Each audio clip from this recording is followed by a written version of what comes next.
Inson tanasida 600 dan ortiq mushak mavjud.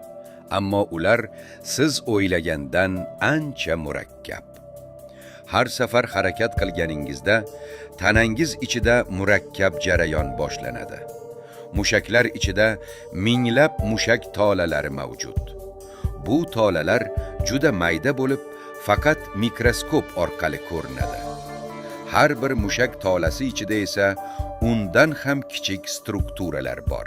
Ular aktin va miozin deb ataladigan oqsillardir. Bu ikki oqsil bir-birining ustidan sirpanib harakat qiladi. Aynan shu harakat mushakning qisqarishiga va kuch hosil qilishiga sabab bo'ladi. Ammo mushaklar o'z-o'zidan ishlamaydi. Ularni miya boshqaradi. Miya nervlar orqali signal yuboradi va mushaklar darhol javob beradi.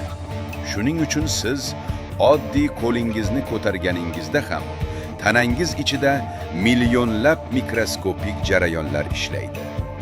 Va yana bir qiziq fakt. Mushaklar tanadagi issiqlikning katta qismini ishlab chiqaradi.